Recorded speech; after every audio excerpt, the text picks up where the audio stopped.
અમદાવાદની ત્રિપદા ઇન્ટરનેશનલ સ્કૂલની ઘટના. શિક્ષકે ધોરણ 9માં અભ્યાસ કરતા વિદ્યાર્થીને માર્યો માર. વિદ્યાર્થીને શિક્ષકે 3 લાફા ઝીકી દીધા.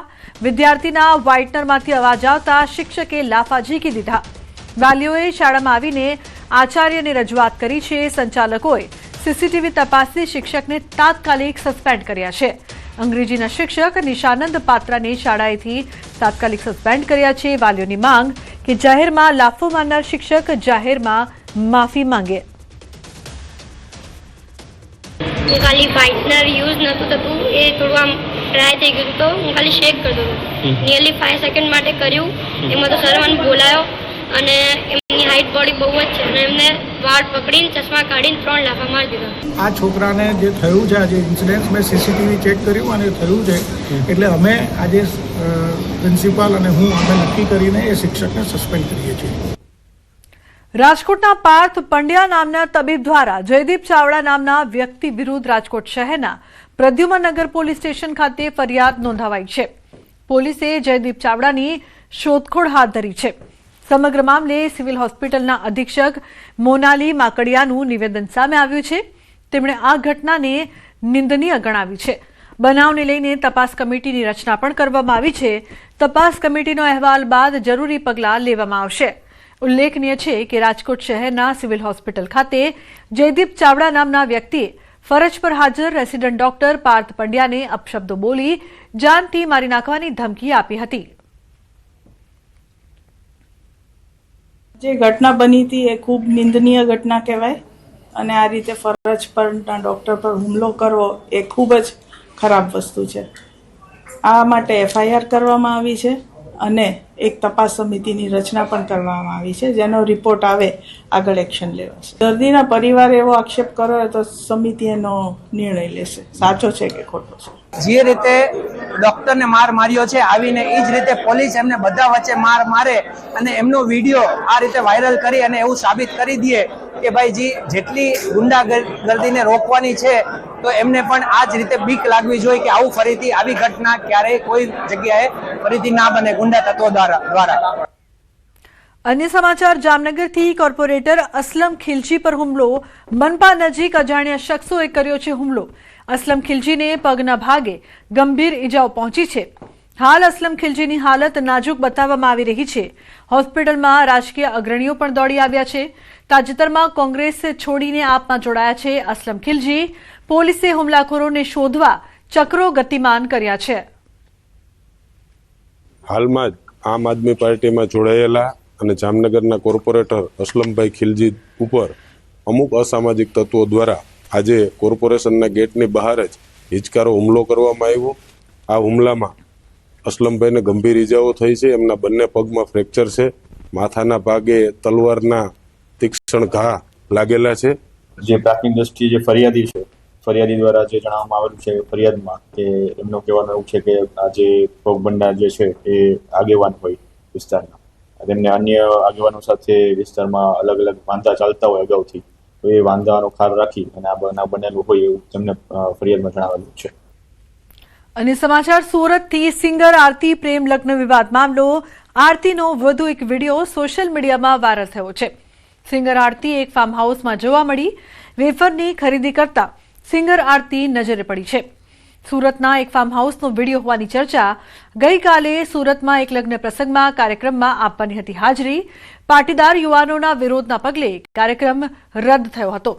તો આરતીને કાપોદ્રા પોલીસે નિવેદન નોંધવા માટે બોલાવાઈ હતી. પોલીસ સમક્ષ નિવેદન માટે પણ આરતી હાજર રહી ન હતી. ફાર્મ હાઉસમાં માતા પિતા મળવા ગયા, ત્યાં પણ સિંગરે મળવાનો ઇનકાર કર્યો. ફાર્મ હાઉસની અંદર પ્રેમી પતિ પાણીમાં મસ્તી કરતો નજરે પડ્યો.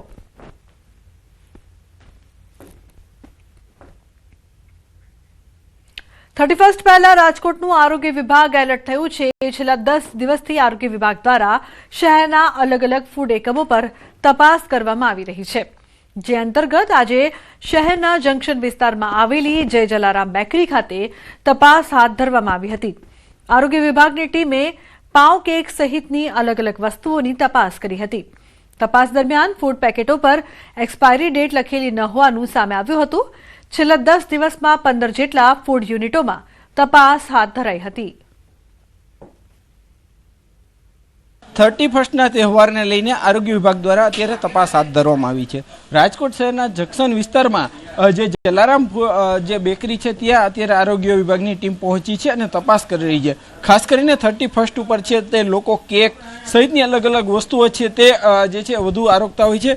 ત્યારે અહીંયા આપણી સાથે આરોગ્ય જે ફૂડ શાખાના અધિકારી છે, આપણે એમની સાથે પણ વાત કરીશું. સાહેબ, શું કહેશો, 31ને લઈને ચેકિંગ છે કે શું? રાજકોટ મહાનગરપાલિકા ફૂડ વિભાગ દ્વારા છેલ્લા 15 દિવસથી એટલે કે નાતાલ તેમજ 31 ડિસેમ્બરના તહેવારને અનુલક્ષીને શહેરમાં આવેલા બેકરી પ્રોડક્ટના યુનિટો, મેન્યુફેક્ચર તેમજ રિટેલ યુનિટોની તપાસ ચાલુ થઈ રહી છે. આજ રોજ જંકશન પ્લોટ આવેલ રેફ્યુજી કોલોનીમાં આવેલ જય જલારામ બેકરીની જે પ્રોડક્શન યુનિટ છે ત્યાં તપાસ ચાલુ છે.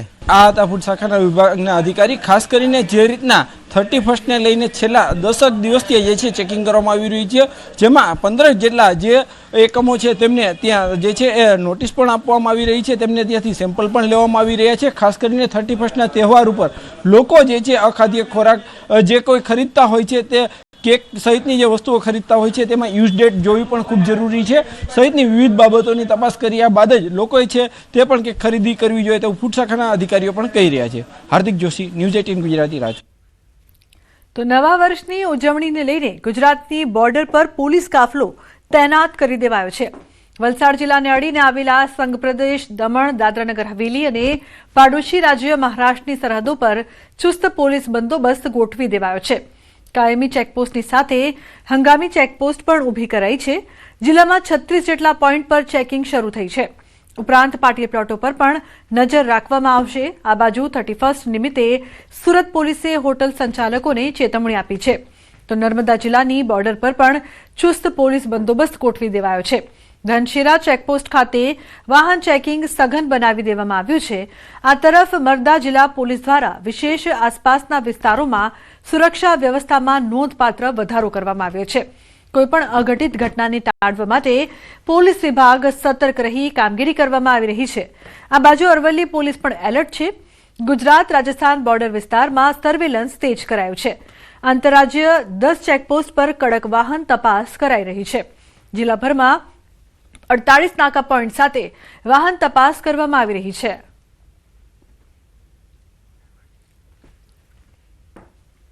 એકત્રીસ ડિસેમ્બર અને નવા વર્ષને આવકારવા માટે પ્રવાસન સ્થળ દીવ પ્રવાસીઓથી ઉભરાઈ ગયું છે, જેના કારણે સ્થાનિક હોટલો અને રિઝોર્ટ્સ હાઉસફુલ થઈ ગયા છે.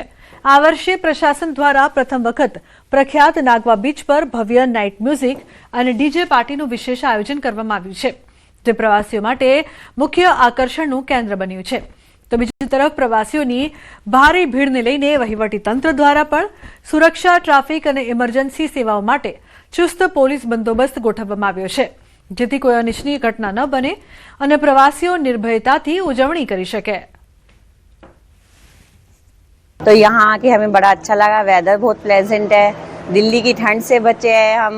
यहाँ पे दिल्ली वाली ठंड नहीं है, उससे हमारा बहुत अच्छा प्लेजेंट वेदर लग रहा है यहाँ पे और बहुत अच्छा लगा. यहाँ के गुजराती लोग हमें बहुत पसंद आए. એ લોકો માટે નાગવા બીચ ઉપર એક મ્યુઝિકલ નાઇટનો ભવ્ય મોટો પ્રોગ્રામ રાખ્યો છે, જે ફ્રી ઓફ કોસ્ટ છે, નિઃશુલ્ક છે.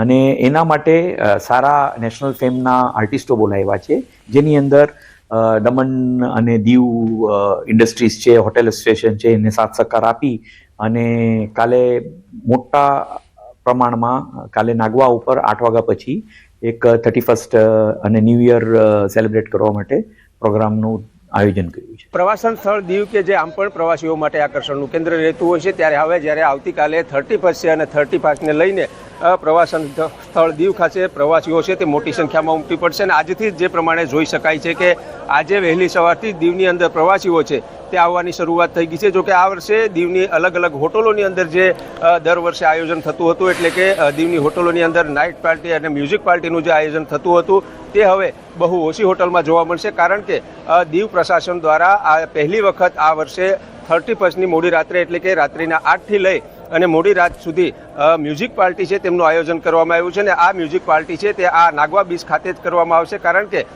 નાગવા બીચ ખાતે મોટી સંખ્યામાં ટુરિસ્ટો આવતા હોય છે અને ટુરિસ્ટો સમુદ્રની સાથે સાથે મ્યુઝિક પાર્ટી છે તેમનો પણ આનંદ માણી શકે તે માટે થઈ અને દીવ પ્રશાસન દ્વારા આ વર્ષે આ પ્રકારનું આયોજન છે તે કરવામાં આવ્યું છે. જોકે હાલ 31ને લઈને દીવની જે તમામ હોટલો છે તે હાઉસફુલ બની છે અને સાથે સાથે તે દીવના હોટલ એસોસિએશનના જે પ્રમુખ છે તેઓનું કહેવું છે કે દીવ આવતા ટુરિસ્ટો જે હોય છે કે તેઓએ દીવની અંદર પ્રવેશતા પહેલાં થોડા દિવસો અગાઉ હોટલોમાં બુકિંગ કરાવી લેવા જોઈએ, જેથી કરીને પ્રવાસીઓ છે તેમને પરેશાન ન થવું પડે.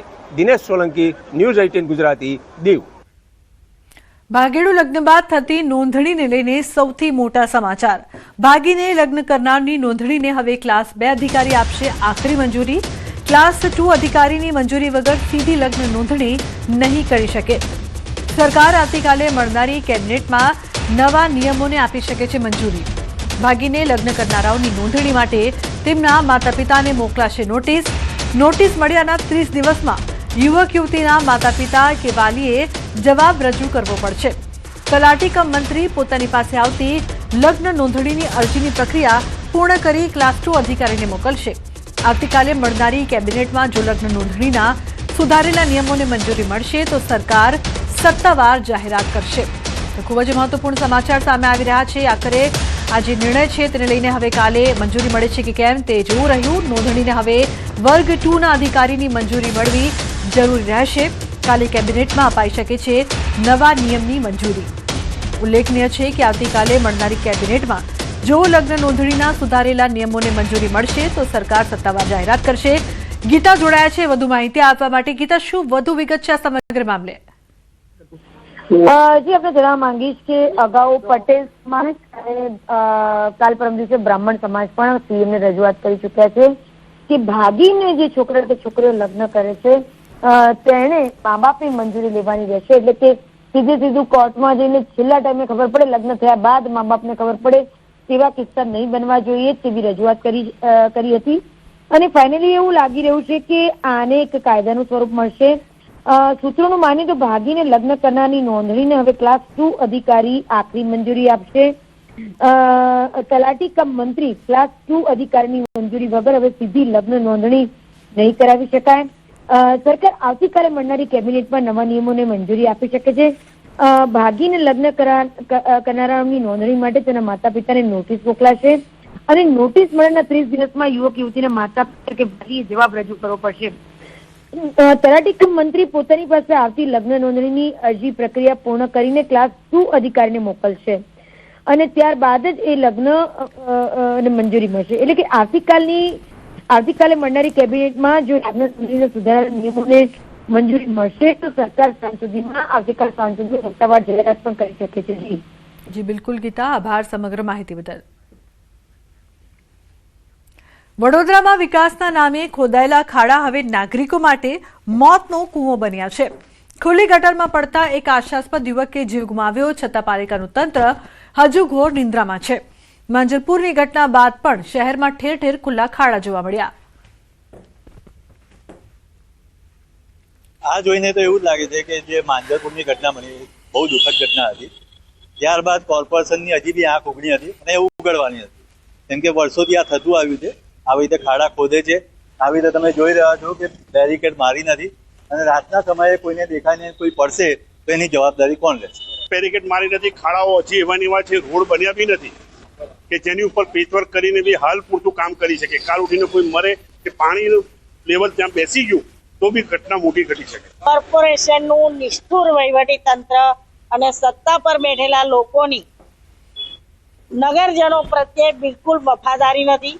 લોકોએ ખોબે ખોબા મત આપીને વિજય બનાવ્યા વિશ્વાસ સાથે, પણ લોકોનો વિશ્વાસ અત્યારે ઠેર ઠેર તૂટતો નજર આવે છે. એક પણ રોડ એવો નહીં હોય કે જે ખાડોદરા તરીકે ના ઓળખાય કે જ્યાં ખાડા ના હોય.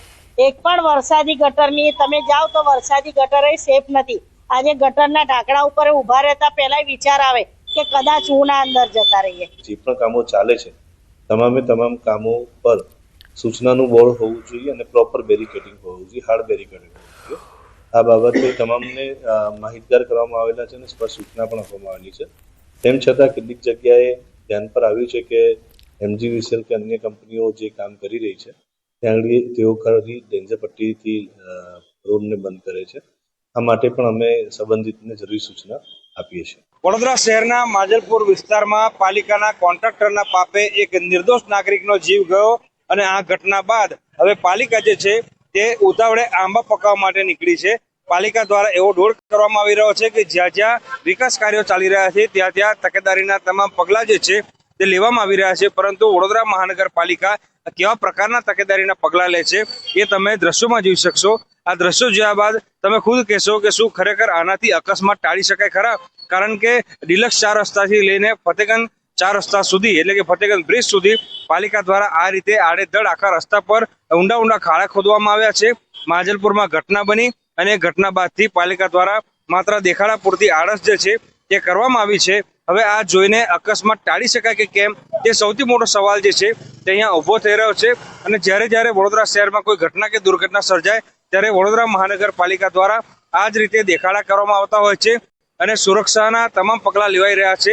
ત્યાં પ્રકારનો દોડ જે છે તે કરવામાં આવતો હોય છે। એટલે ટૂંકમાં કહીએ તો અત્યારે પાલિકાના તમામ જે કોન્ટ્રાક્ટરો છે તેઓ એ હદે બેફામ બન્યા છે કે માંજલપુરમાં નિર્દોષ નાગરિકનો ભોગ લેવાઈ ગયા બાદ પણ જે તકેદારીના પગલાં લેવા જોઈએ તે પગલાં લેવામાં નથી આવી રહ્યા। હાર્દિક દીક્ષિત, ન્યૂઝ 18 ગુજરાતી, વડોદરા।